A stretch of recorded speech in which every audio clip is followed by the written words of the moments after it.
Good morning, friends, and welcome to the pre-market view. There is some calmness returning to the global markets as well as our markets after a very eventful September series, wherein our markets have registered a gain of almost 9%. Also, we had important events like tapering in US, where no decision was taken. Also, we had an important event like RBI policy meet and few others. So overall, though in terms of the gains, the series was pretty good, but it turned out to be the most volatile series that we've seen in the past few months. And today morning, when we look at the global cues, US markets were up about 0.4 to almost about 0.7%. Some of the data points continue to be positive, particularly with respect to job markets. And there is also a talk of when exactly the next round of tapering could possibly begin. Some of the people are of the view that it should begin as early as October, whereas the other section believes that till December we may not see any development on the tapering front. Also, in terms of the European markets, they were mixed, and particularly Italy was down almost about 1%, as there is some amount of political uncertainty which is emerging there.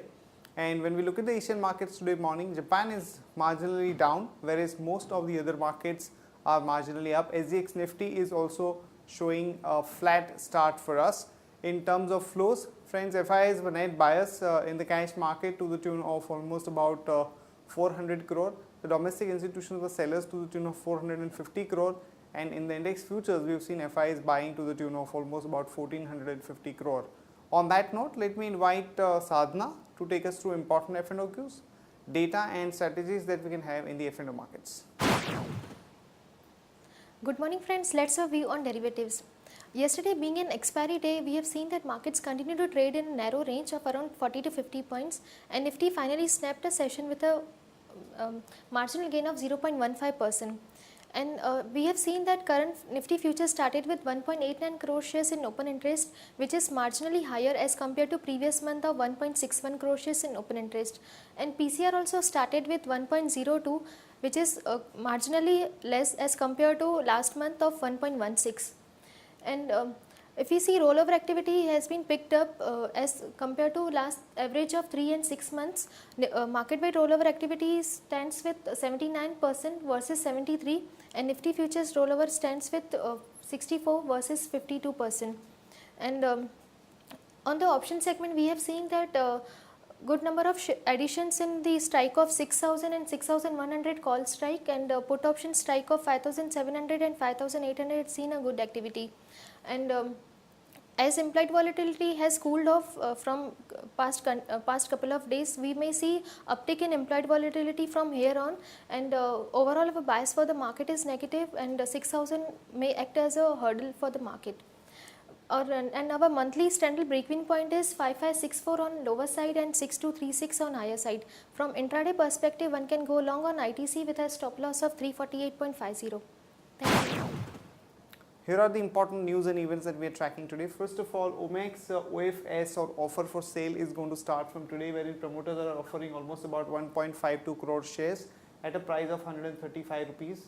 And also the open offer for two of the Mahindra Group companies is going to start from today. Mahindra Forging at rupees 81 per share, as well as Mahindra Composite at about 75.7 per share.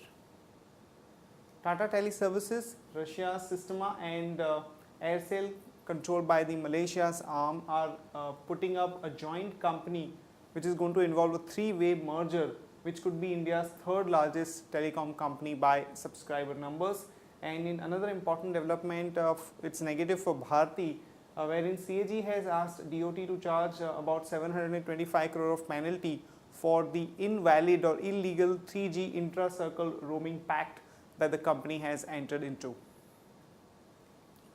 The GAR would be effective from April 1st, 2016, and this is what the CBDT has said in a notification. And the important features of this would be that any treaty that the country has entered into with any other country may not be relevant as far as GAR is concerned. Also, the P notes have been spared. So we have about 2 years time for the implementation of this. So we don't see any major impact on the market at this point of time. Also on NSCL, a multi-dimensional action is likely as CBI, Finance Minister P. Chidambaram and the Corporate Affairs Ministry have got the investigation, and some action is likely over the next few days. Hero MotoCorp is likely to come out with at least 15 new launches by March next year, and L&T has received an order of about 2,683 crore from one of the companies based in UAE. Reliance Power has asked for a revision in the tariff from the Jharkhand regulator because of the increase in the cost and the land, etc. So expect some positive action in the Reliance Power, though the final decision has not been taken as yet. For Reliance Industries, some positive news, as the Petroleum Minister Moily has said that the new pricing policy will apply uniformly to all the companies, and this is definitely positive for Reliance Industries, which has also seen some correction in the past few days. So one can go long there with a stop loss of 821 and a target of about 863 to about 879. Cadila Healthcare has received approval for its ANDA relating to sirolimus. So one can go long there with a stop loss of 671 and a target of about 706 to about 719. And for Dabur India, Sunil Duggal has indicated that in the second half of the year, the company is looking at doing a price hike to the tune of about 3%. So one can go long on Dabur with a stop loss of 164 and a target of about 172 to about 175. That's it from all of us, friends. Have a great weekend and see you on Monday morning.